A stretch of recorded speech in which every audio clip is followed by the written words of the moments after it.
Hello and welcome back to Watercolor Art Studio. My name is Robinsunne.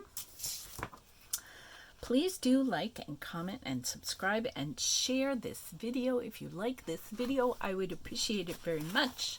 It helps my little algorithm fairies, and that's tremendous. So, I was talking last week about making watercolor papers. This is how a blue one worked out, and this is how a green one worked out.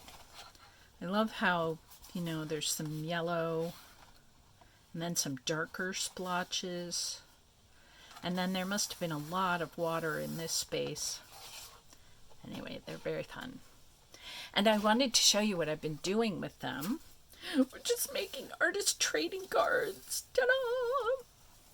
So, these are very fun, and I have some rolled up roses to put on a sky background, and I'm using the green watercolor paper for leaves for the roses. So this is how I did that. I took the blue watercolor paper and I marked out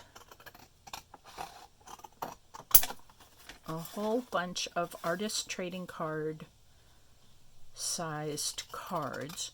Artist trading cards, or ATCs, are 3.5 inches in one direction. That can be the tall way if you like, but you can also use cards, the width way or the tall way. Whatever, fits the work that you're doing on the card. That really doesn't matter.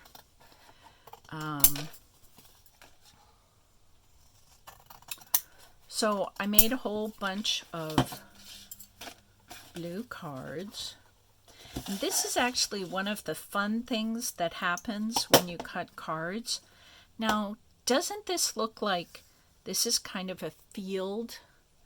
And these are clouds in the sky off here. And this may be a little path in the field, some tall grasses, and then some darker clouds over here, and some sunshine coming in on the cloud. Isn't that fun how that happens? This one also looks a little bit like a landscape. This looks like a tree, like you're at the edge of a forest or woods, and a tree branch coming out. This looks to me like a waterfall. We're at Niagara Falls in New York. Anyway, that's what you do, is you make watercolor paper like I made before. And I will do my best to link that down below. But if for any reason I forget, I don't know if I have a special. I should do that. I should make a special playlist just for these papers that I've been making, painting, and the crayon crosshatch and the acrylic paper. Yes. It's another one of those, like maybe looking out a window, and these are the bars on the, the side of the window and the bar on the window. And you're looking out to the distance. Oh, this is great, like the hills of North Carolina or something. Blue Ridge Parkway, and the sort of fog down below, and the sun coming up. It's fun. Make up all kinds of stories. I have been there on the Blue Ridge Parkway in North Carolina. Pretty sure that's where I was. I know it was the Blue Ridge Parkway. Yep. This is the rain. See all these little water spatters? So it's the rain on a street and puddles. And look at this one. It kind of doesn't make as much sense to my eye this way. maybe this way or this way. I think I like this. Ooh, this is the kind of semi-curved bar of the windshield wiper looking out the car windshield. And this is a bush, and it's raining again. There's little spots, and another bush, so you're going down a street, or maybe you're in a parking lot, because that looks pretty close. Yeah, you just make stuff up. Okay, so on with this. So these are all my backgrounds, and you will notice this and this are my 2 extra pieces. I was able to use up the whole page. So you just sort of play with the measurements of cards, 2.5 by 3.5. Kind of figured that out. And then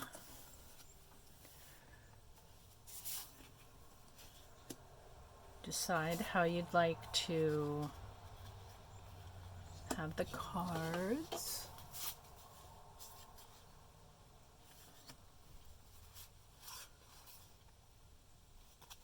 Actually, it doesn't really matter because there isn't as much of an right side up or an upside down with these cards.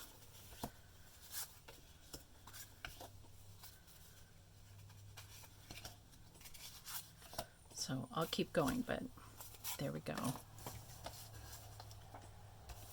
And over here to my left, I have handfuls of roses. And let me do a quick little mini lesson on how I made these roses. So this is how it goes. You take a square of paper, and what we do is basically cut off the corners. We round the corners. And you do that more by moving your cutting hand than you do moving the actual paper. And you get some really nice, you get sort of a roundishy looking thing. And then for these roses,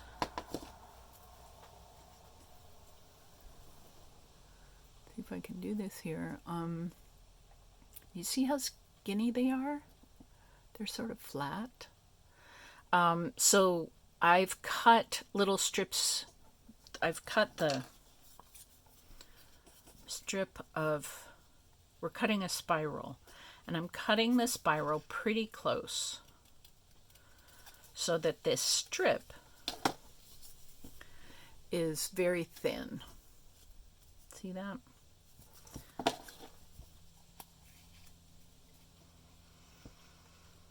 This is the part where we breathe.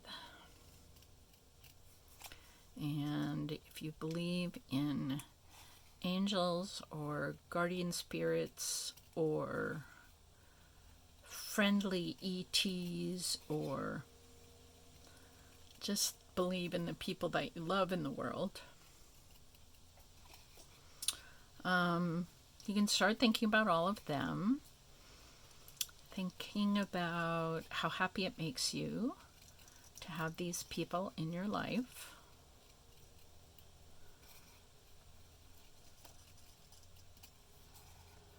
Whether they are near or far.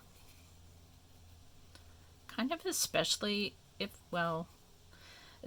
they're far away, because you don't get to see them every day and tell them that you love them and hug them and pat them and let them know that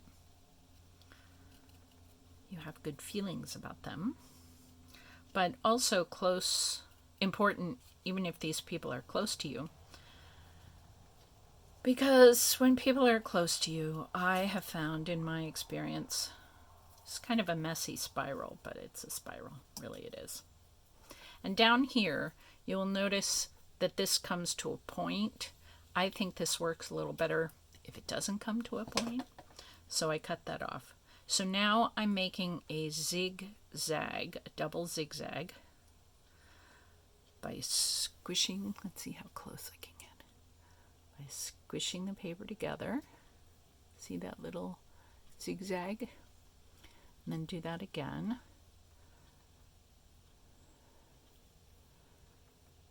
See that again? And then you start wrapping the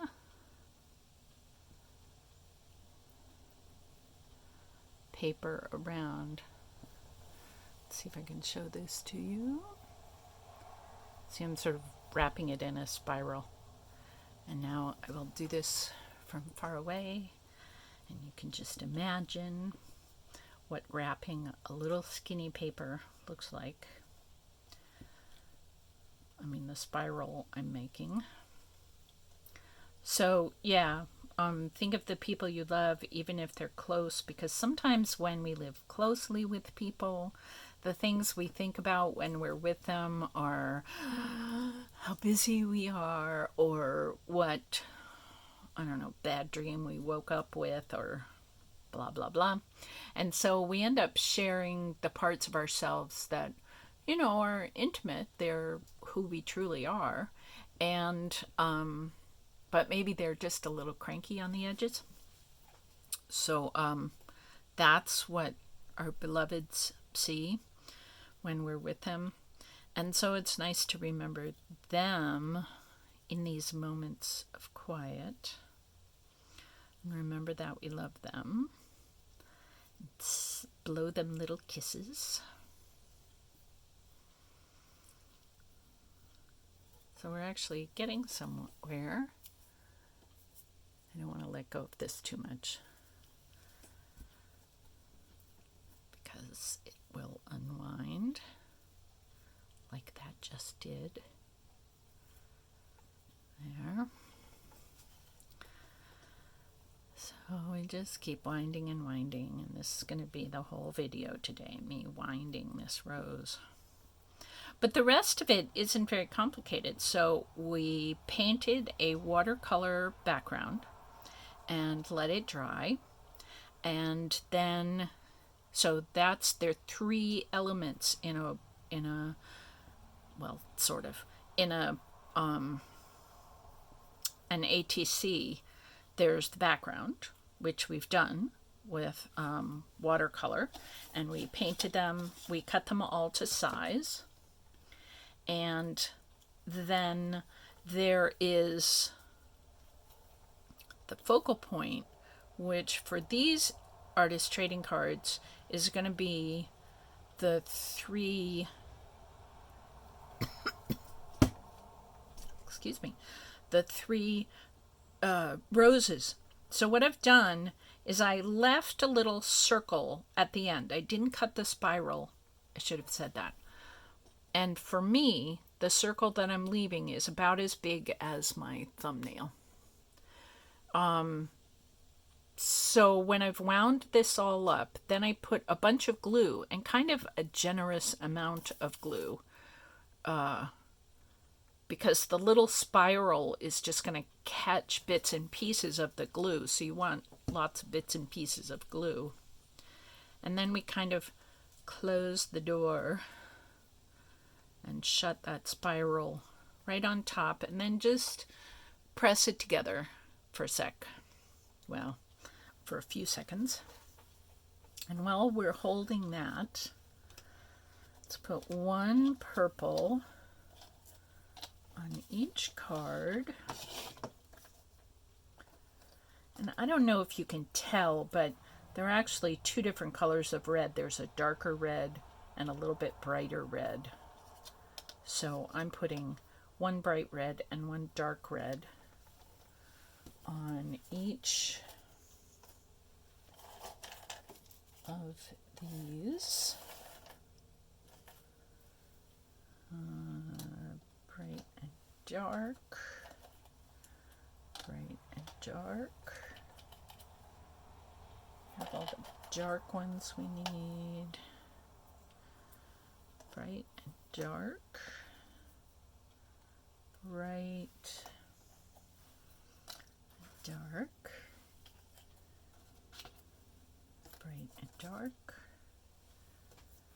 bright, dark. Oops, that one needs a purple and a dark.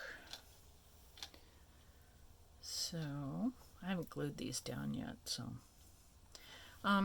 there's the little bit of glue on there, which I think I can dust off.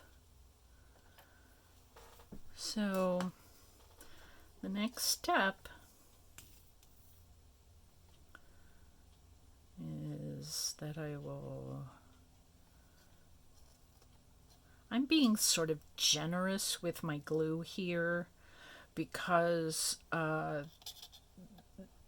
these roses have a little bit of weight to them, and the paper has paint on it. And what I want the glue to do is kind of soak through the paint and really meld all the way down to the paper. So you can be pretty generous with the glue.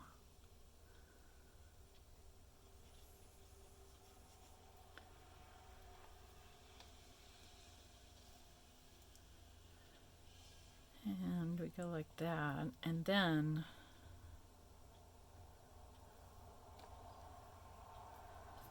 we take one of these little feathers, one of these little leaves, kind of tuck it underneath.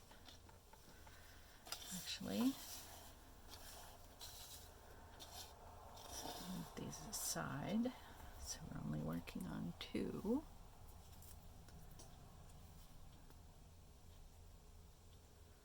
And again, being kind of generous with the glue.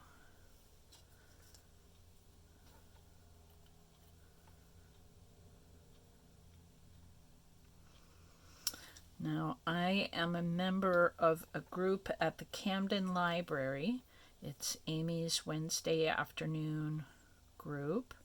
I'll try to link that down below. It's a Zoom group, so you can live anywhere in the whole United States. Actually, you could live in Europe. You could live anywhere you want and still be a member because it's a Zoom call, so you can live anywhere.